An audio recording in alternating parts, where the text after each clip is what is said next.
Oh man, talk about having to eat your own words. Like my literal third video that I made, third one, and I literally got super ultra contradicted in it. It was so crazy, like I can't believe. But I'm gonna make a video touching on that. That's why I came up with this one late. Well, anyways, Trump said that most of the terrorists are radicalized, and created within Western countries. But I believe this is mere finger pointing done by the wealthiest individuals in order to distance themselves from the masses.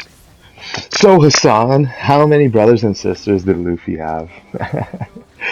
See, it's always the poor. It's always them, the first to pick up the gun. Then if he lives, he gets a hero's celebration. Hooray!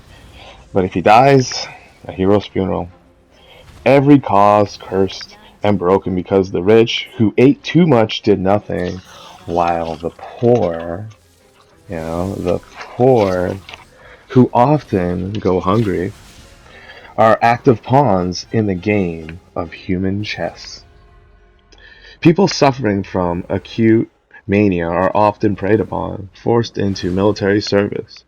Oftentimes emulating the characters in video games, these human chess pieces get thrown around the board like dice. So many pawns, so much money, most of it in the hands of older people. I touched on this before, it's the dilemma of our age, the housing crisis, the voter base who votes against you. It's classic, man.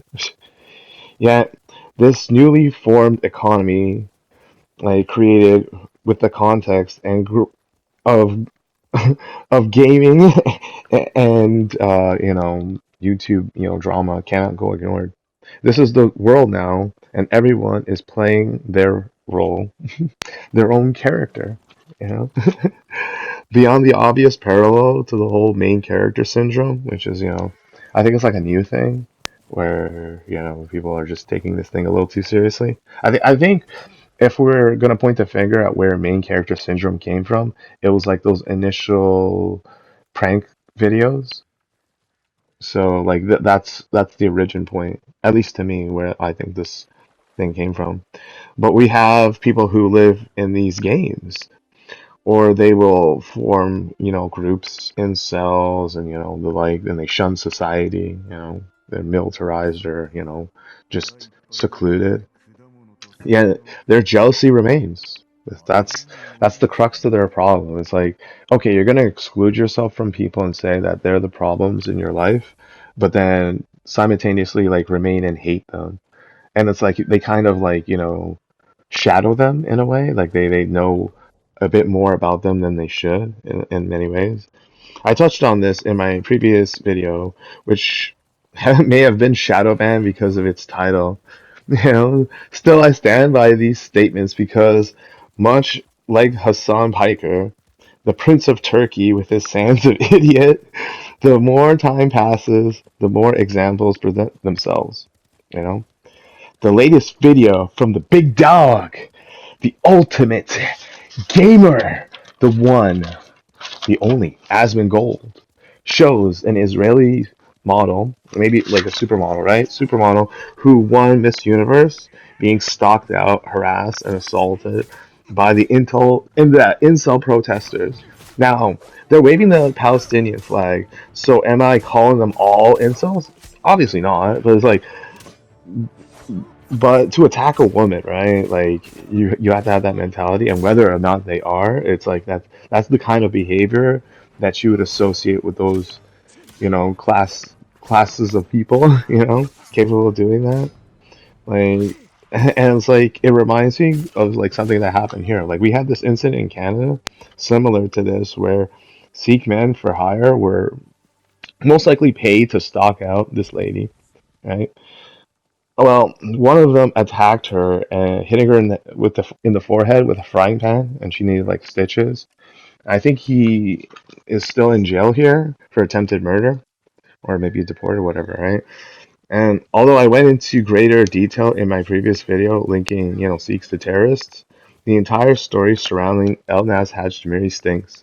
The idea that his misogynist, like a misogynistic boyfriend, hers, right, can find like men who he can pay to stalk, harass, and assault her is what I'm trying to touch on. The pipeline of lonely single men into groups that contemplate and sometimes commit violence, against women, random civilians, children, people of a certain religion, nationality. This is the thing now, right? Like, you're always going to have these like groups of people who have grievances, and eventually they're going to form inner circles that will materialize. The proliferate, and they're just a problem for our society because what do we do with them, right? Basically a manifestation of losers that often feed into one another, using similar tactics like vehicle attacks, fire bombings, gang warfare, pulling weapons, hiding behind their mothers and shit. They emulate criminal networks using human trafficking as their primary source of income. So like that's like, not just like moving people, but also like grooming and stuff, child grooming.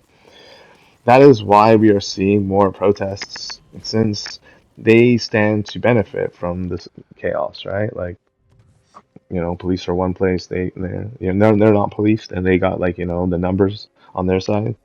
Once the mentally unstable individuals see that they're getting support, so like they're getting support from these people, like initial protesters, they go into a frenzy, right? And that's why the protests are getting so violent now, because they think, oh, we finally are getting heard. People are finally listening. They're helping us, and it's like genuine and stuff. They don't actually question, the sources where they get their support from. They were fighting a losing battle the whole time. The whole winners and losers video I made too. The obvious connection amongst mass murderers, ones who end up on the news, and terrorism, and at least in the modern age, are woefully apparent. Like, the link is just, it's so easy. Like, you look at, like, Columbine, and then you look at some terrorist attacks, they kind of seem similar, but it's like, which one came first, right? And I don't really think it matters all too much. It's more or less like monkey see, monkey do.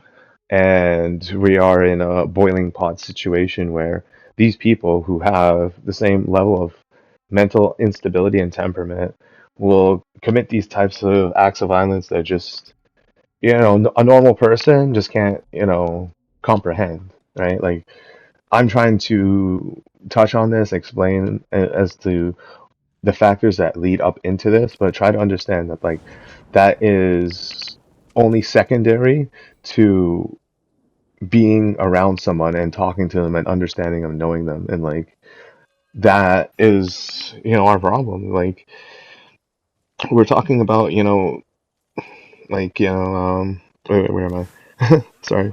The like the terrorists who end up on the news, like, okay, so we're talking about censoring attacks though that would do more harm to keep quiet about rather than inform the public, so if a terrorist attack happens and like it doesn't really involve anybody, or it just like is foiled, sometimes it'll be beneficial to, like, not report on it, which is, you know I don't know if it's still a trend, but it was a trend at one point, right? And yet, like, this video, oh shoot, I made it 20 minutes, but like, whatever. Um, Honestly, one of the reasons why it came out and took me so long to make this video was I wanted to see if Incel TV, aka Rehabroom, right, would, like, change his video format. And literally, I think he either is coming out with a video today, or I literally scared him out of it because he's starting to see, like, the cracks in his logic. Like, accepting this black bill, accepting your unfortunate fate, as some might say, like, it can only get you so far, right? And I'm not saying, oh, you have to pursue personal improvement, but like, yo, do something with your time, man. Like, look at how often I play video games. Like, it's kind of annoying to me, so that's why I'm like recycling footage. Well, mostly like yesterday was like super hot, and like I didn't want to run it because I don't have like any ventilation fans or nothing for my PlayStation 5. I need to cool it down or just like run air conditioning like, a lot, but that's expensive. So, right? But yeah, like their loneliness and like their exclusion from society will eventually like hurt them in the long run and make them ultra volatile to like criticism and like people. And I get that like there's a whole stigma behind just being, single and alone. And I wanted to touch on this because personally, I find that people will worry about you when they don't know anything about you. And what I experienced when I first moved to Brampton with my family was like certain areas didn't like they weren't very receptive of me. I went jogging, and it was my fault too. Let's be fair. Like I don't want to blame people for being, outwardly cautious about my appearance, right? So I went jogging up north and I took my weighted vest with me. And this is like an all black, you get it at a gym store. Like I think I got it at Sports Check. And I think it weighs like 20 pounds. And you have, it has like sand weight in it. And you strap on your chest like a vest. It's like has Velcro to like, tighten it. And yeah, but it like from afar, it looks like either a bulletproof vest or like, God forbid, like a bomb, right? And like I remember specifically, like I think 1 or 2 days I went up north there, and the reason why I started going up north to jog was, people in Brampton they drive a certain way, all right? So like you're a little unsafe to do that long distance stuff, even if you get a green light. But yeah, I had like a literal conga line of police cars following me, and it was crazy. Like at first, I just thought, wow, maybe there's like I don't know, like a crime or something like unfolding. Like, but no, it was me the whole time. And, like I knew it was me because I remember going up the hill and I saw like a cop car, and it was the same guy in the cop car that I saw from before. I'm like, what the hell did I do? Am I going to jail? Like, what the heck? But I realized, oh, okay, these guys are freaked out by me. I don't know if they think I'm a terrorist or whatever. Like, I thought I was dark skinned. Like, what the hell? My parents are West Indian. So, and I'm not saying like this was the reason why I started doing it, but like, on my own time, I would wear like lipstick, nail polish. Like, you can see like my display picture. I'm a little, into my own fashion sense, right?